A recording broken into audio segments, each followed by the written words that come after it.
Olá, seguidores e internautas, meu nome é Gabi Gutierrez, sou repórter do Grupo Liberal e hoje a gente recebe aqui Ricardo Gluckpol, que é presidente da Federação Paraense de Futebol. Seja bem-vindo, presidente, muito obrigada por estar aqui com a gente hoje. E eu queria que o senhor começasse dando um balanço e uma análise da sua passagem pela federação até aqui, que já está indo no seu segundo mandato, né?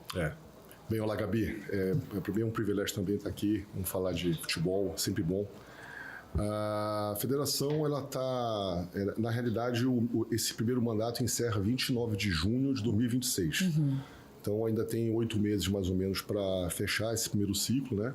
Já houve a reeleição, porque o estatuto também tem umas datas específicas para fazer a eleição, então a gente também está sendo reconduzido para mais 4 anos para encerrar o mandato já em 2030.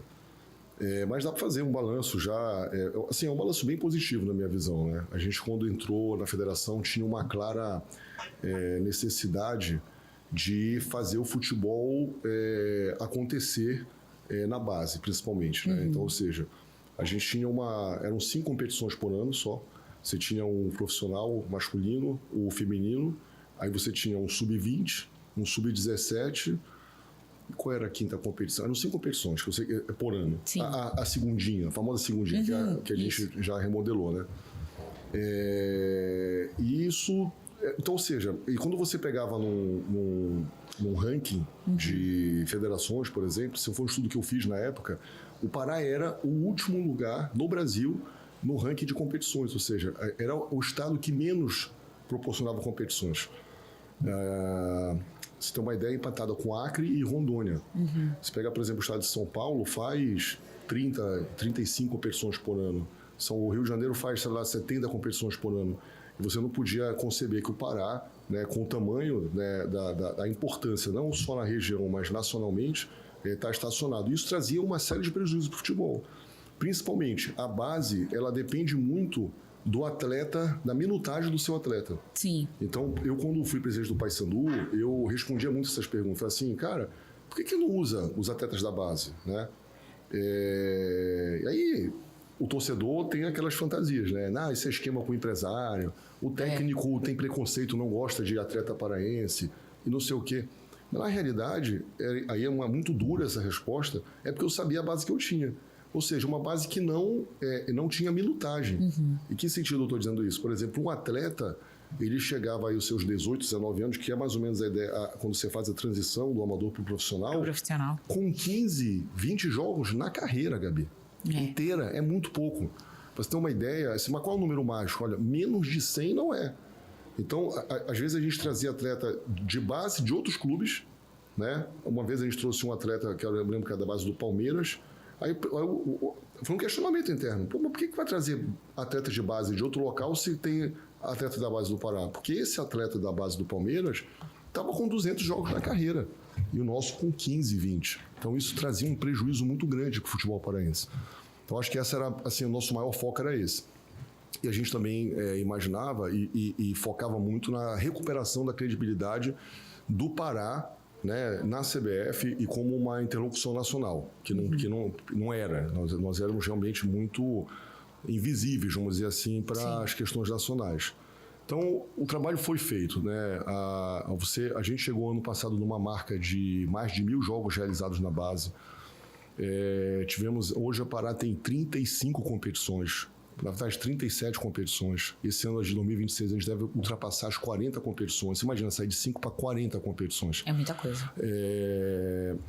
E a gente fez uma reestruturação em todas as áreas, né? Então, assim, você tem que o futebol, ele, pelo menos no Pará, porque tem uma questão muito específica no Pará, que são as ligas municipais. Mas a gente tem que enxergar assim. Você tem o futebol feminino, você tem o futebol de base, o futebol profissional, o futebol municipal, que são as ligas municipais, e colocaria uma outra caixinha aqui que seria a arbitragem. Então, o trabalho todo foi feito em cima desses eixos.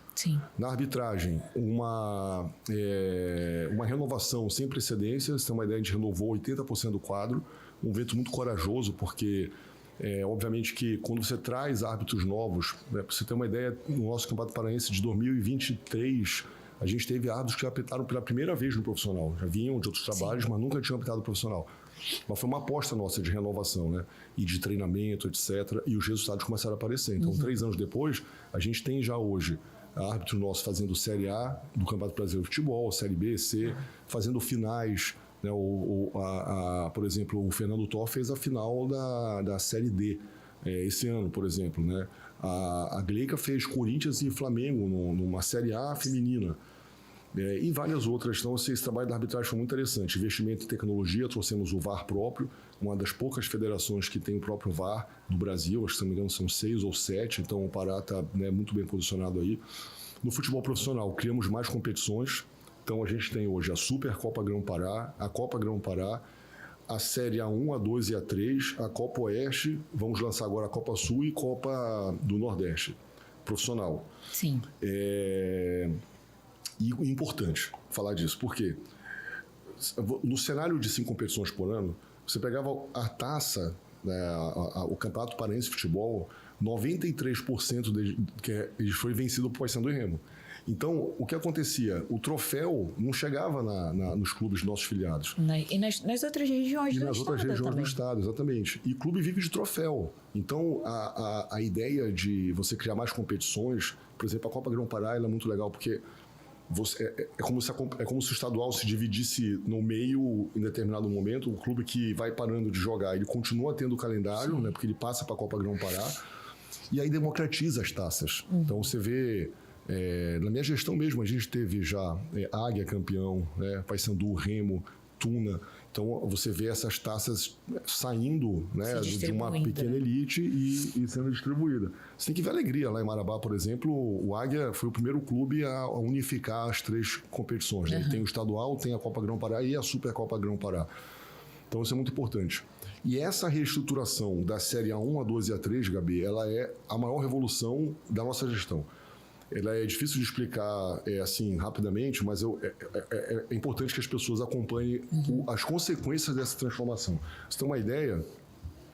A segundinha, né, a extinta segundinha, Sim. Ela contava às vezes com 25 clubes, 26 clubes, e como era uma competição muito grande, né, largada, e uma competição, como ela é muito grande, ela era impatrocinável e intransmissível. Hoje, quando a gente faz essa reestruturação, 12 clubes em cada série, A1, A2 e A3, você consegue agora levar transmissão para essas competições, elas são mais enxutas. Sim. Os clubes gastam menos porque é uma competição com 10, 11 datas e você consegue botar patrocínio. Então, pela primeira vez na história, você teve agora os clubes com uma competição A2 e A3 totalmente paga pela federação e receberam cota de participação. Cada clube recebeu 50 mil reais, isso tem que melhorar, vai melhorar muito, mas é o primeiro ano, então assim, é uma revolução. Por quê?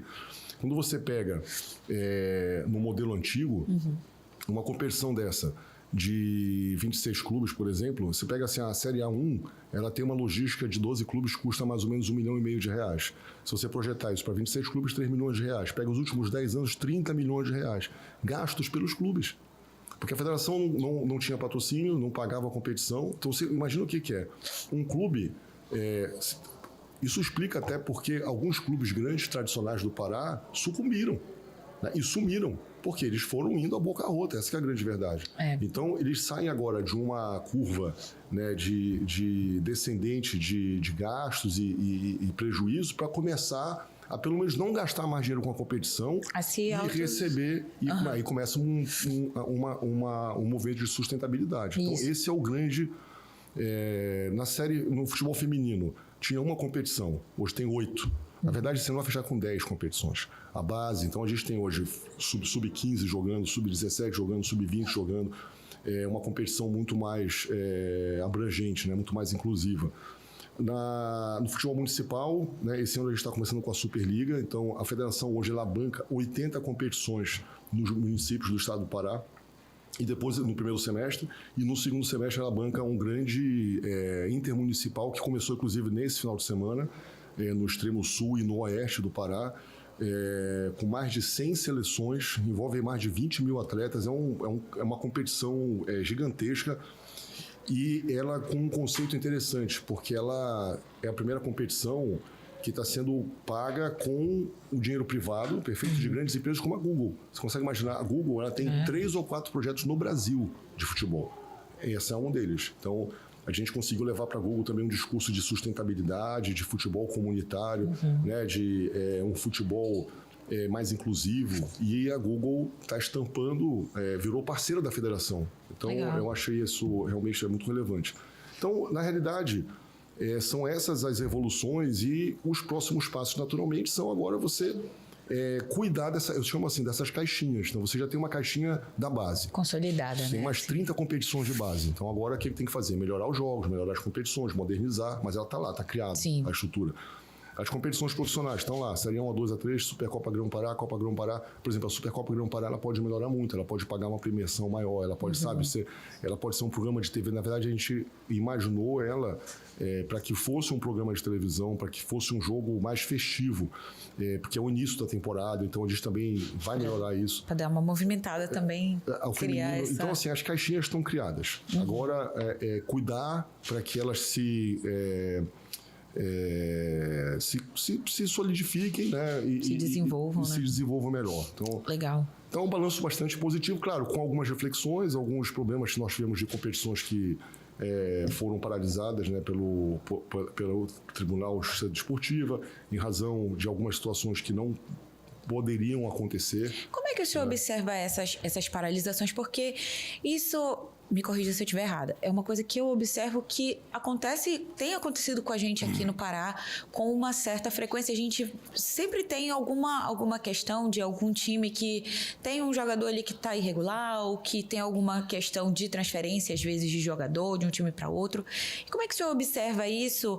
É uma coisa que demanda mais da postura dos clubes, ou a federação tem trabalhado para mitigar essas situações? A gente vai, a partir dessa temporada, entrar mais duro nesse assunto, porque na realidade os clubes têm liberdade de denunciar os outros clubes ao tribunal, tá aí tudo bem. O tribunal, obviamente, tem que ter celeridade, né, para julgar a tempo hábil, de não ter que parar uma competição por conta disso. Mas o que a gente vem observando, que já vem acontecendo nos últimos anos? Alguns clubes iam represando algumas denúncias, porque os clubes erram. Às vezes escreve um jogador irregular, ou coloca alguém que São não podia... muitos jogadores também, né? E aí o que acontece? Deixava para, na última rodada de classificação, fazer a denúncia, porque daí, por exemplo, isso poderia salvar eventualmente um clube que estava rebaixado, alguma coisa assim. E quando acontece isso, tem um problema, porque aí o clube tem que parar. Por quê? Porque se algo for feito... se a decisão influenciar, por exemplo, ela pode influenciar a tabela com mudança de pontos. Daí ela muda o cruzamento das quartas de finais, semifinal, então tem que parar enquanto julgar. Isso é um problema. Então, ou seja, o que a gente vai fazer daqui para frente para resolver isso? A federação vai começar a denunciar. É um papel triste, a gente não queria ter que fazer isso, mas, por exemplo, então na hora que a gente vê um clube que cometeu uma irregularidade na segunda rodada, vai ser denunciado na segunda rodada, e nós vamos denunciar. Porque eu digo assim, os clubes veem e ficam represando. Eu falei assim, não está na hora de denunciar. Vamos ver como é que a tabela vai ficar e a gente denuncia lá na frente. É como se a federação fosse um conselho, um promotor de justiça, pronto, para verificar o que vale ser levado adiante ou não, né? Então a gente vai começar a cumprir esse papel para evitar que haja de novo esse tipo de paralisação. Essas paralisações que acabam comprometendo outros clubes também, né? E agora, saindo um pouco daqui da nossa região, o senhor está desempenhando um papel agora à frente da CBF também, que eu acredito que seja bastante diferente, um novo desafio. O senhor falou ainda agora, conte aí um pouco dessa missão agora nacional, né? Nacional, Bem, primeiro houve, né, um movimento na CBF, né, que resultou do afastamento do ex-presidente, né, Edinaldo Rodrigues, e ali a gente tinha vamos dizer assim, um grupo de novos líderes, né, estaduais, né, e nacionais, que tinha algumas afinidades, seja de idade, seja de crença no futebol. E essa história é muito longa, mas basicamente esse grupo que reage e propõe uma candidatura, né? Então eu fiz parte direto dessa articulação. onde a gente escolheu o nome do Samir, né, que é o nosso presidente atual, e que na época reunia todos os predicados que eram importantes que a gente julgava para aquele desafio, principalmente também a própria disponibilidade, enfim, tinha todas as características para isso, e a gente vence a eleição. Então é uma data que começa agora, começou em maio, né, onde eu sou um dos vice-presidentes da CBF. Então isso é muito importante para o Pará. A gente tem hoje primeiro, porque a relação com o Samir é muito estreita, né? O Samir é um amigo pessoal, já era antes da eleição, é nortista, afinal de contas ele é de Roraima, e já morou no Pará, inclusive, já fez residência médica no Pará, e ele tem uma história desse carinho pelo norte. Então, isso eu acho muito, muito bacana, porque criou-se uma onda positiva, que eu tenho dito muito, que esses próximos 4 anos têm que ser os melhores 4 anos do futebol paraense, em razão de toda essa conjuntura, né? Da gente ter uma cadeira na vice-presidência, mas mais do que uma cadeira, uma relação muito estreita com a presidência, né? E a liderança nacional. E eu fiquei agora com a incumbência, primeiro o GT do Fair Play, né? Que foi um presente, na realidade, que era um assunto que realmente sempre eu tive muito interesse. Então, estou presidindo esse grupo de trabalho que vai apresentar já em novembro as regras do Fair Play, né? Que é o sistema de sustentabilidade financeira. Basicamente, a responsabilidade fiscal do futebol, ou seja, você gastar só o que você arrecada, e aí as sanções, tem uma série de situações bem interessantes. O projeto está ficando muito, muito importante. E agora é a implementação da sustentabilidade na CBF. Então, eu vou presidir agora um comitê, que é o Comitê de Sustentabilidade, onde a gente está desenhando ações estruturantes para cada um dos 3 eixos importantes da sustentabilidade, que seria o meio ambiente,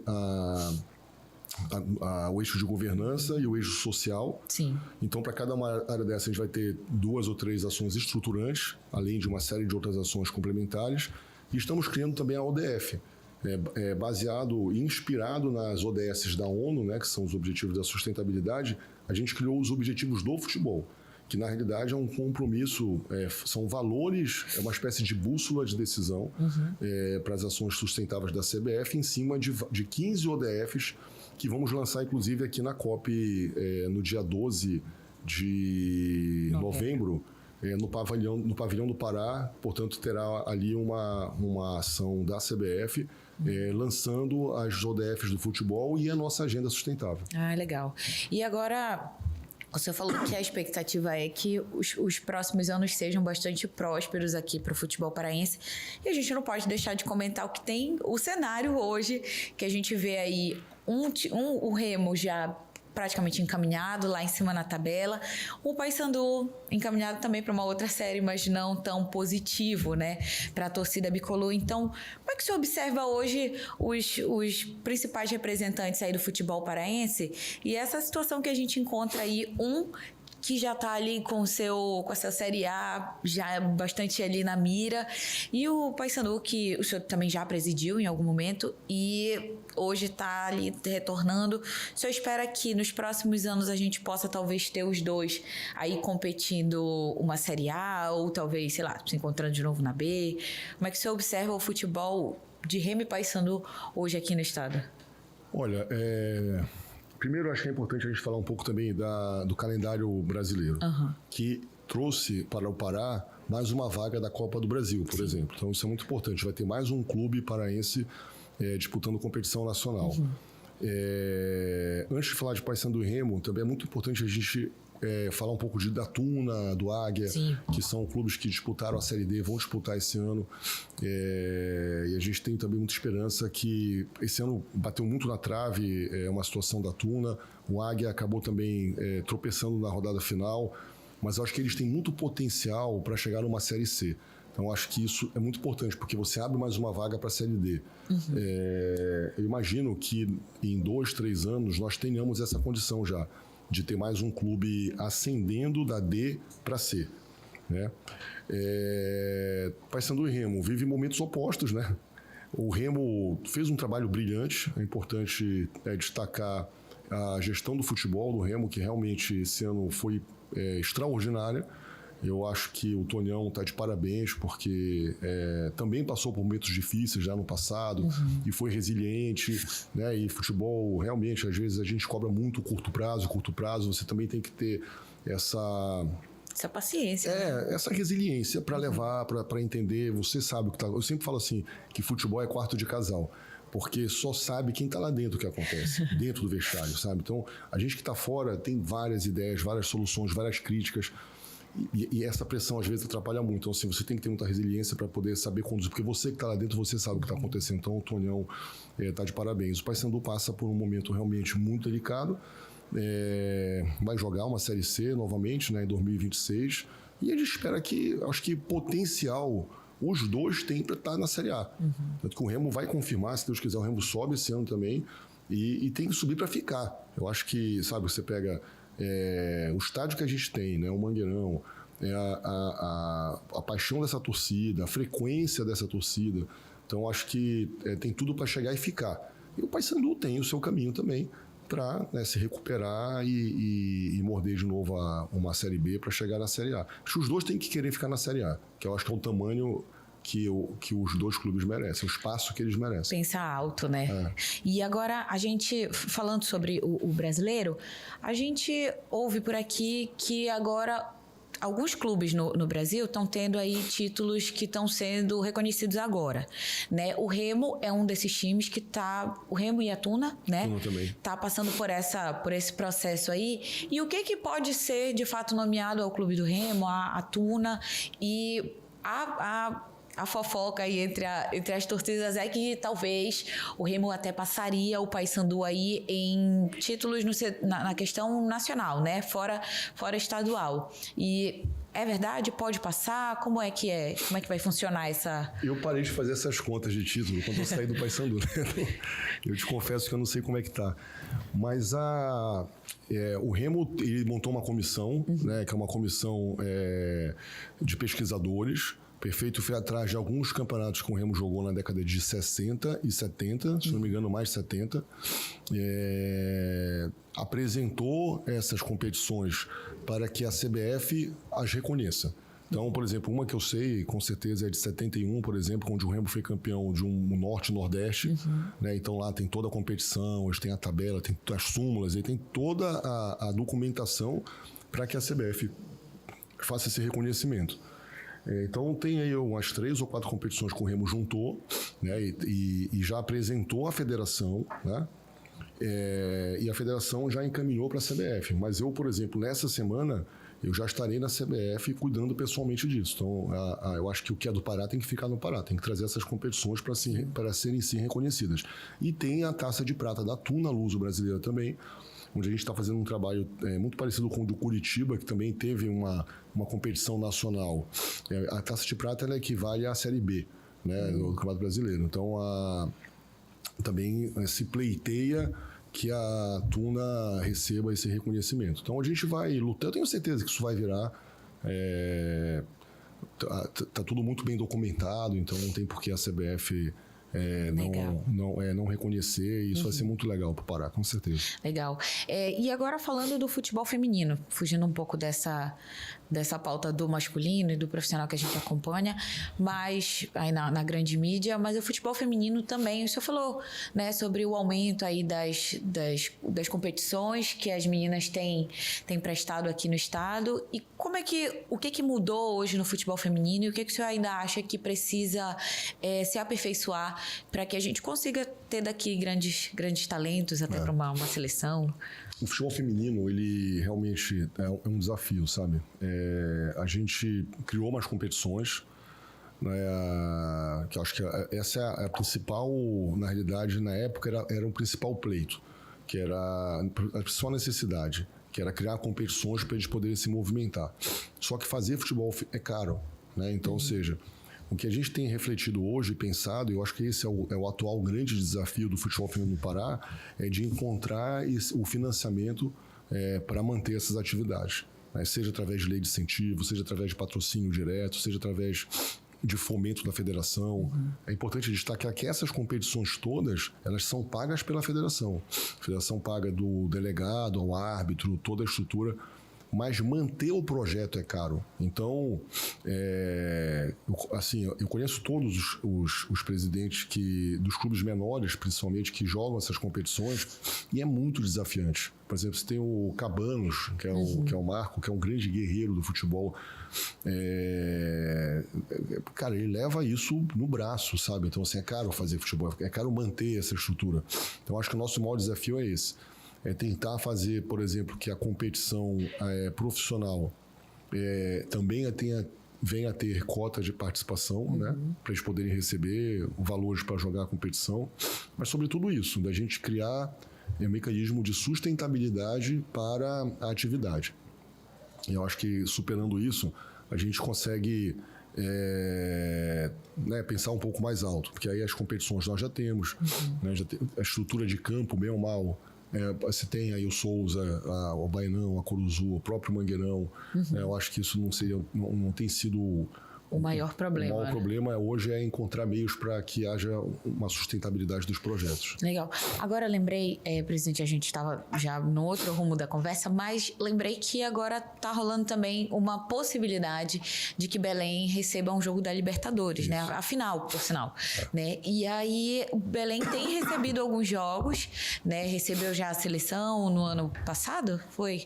Acredito que... Não, 23, né? 2023 recebeu a seleção, recebeu esse ano a Flamengo e Botafogo, também um clássico aqui em Belém, no Mangueirão, e agora a possibilidade desse jogo da Libertadores. O senhor avalia que essa é uma possibilidade bem possível?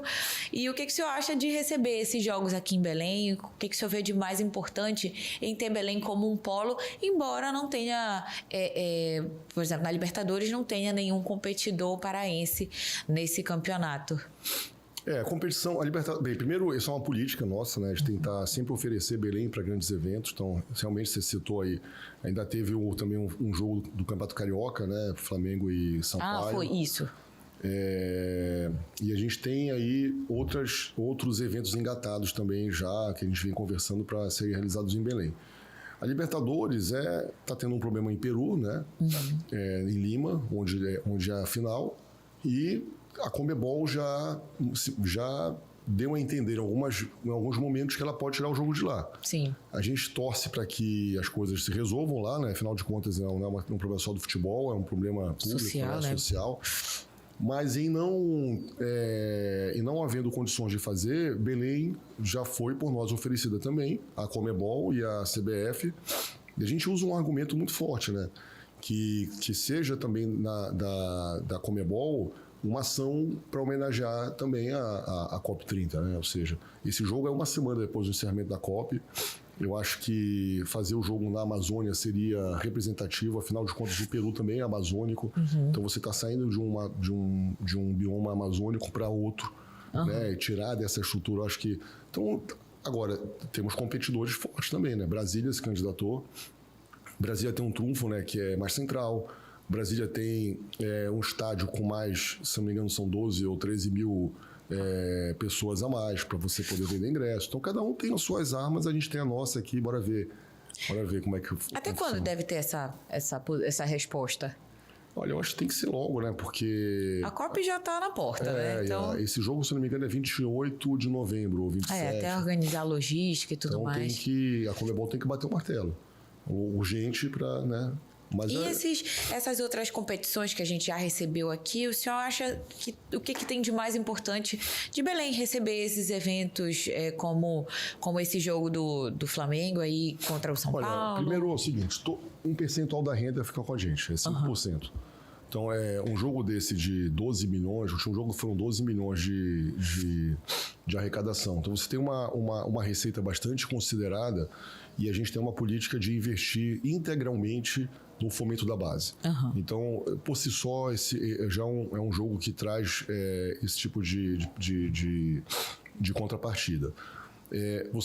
Cara, assim, você bota Belém no mapa, né? Por exemplo, Botafogo e Flamengo, você ficou com Belém em todos os programas esportivos durante uma semana inteira. As pessoas fazendo de Belém, inclusive, os programas. Ao vivo, né? Você traz toda a mídia esportiva para Belém, né? Então isso também nos proporciona a troca de experiências, intercâmbios. Então, assim, eu acho que é um evento e assim, movimenta a cidade, movimenta o turismo. Então é muito importante. O futebol ele tem essa força, né? E a gente vai estar sempre...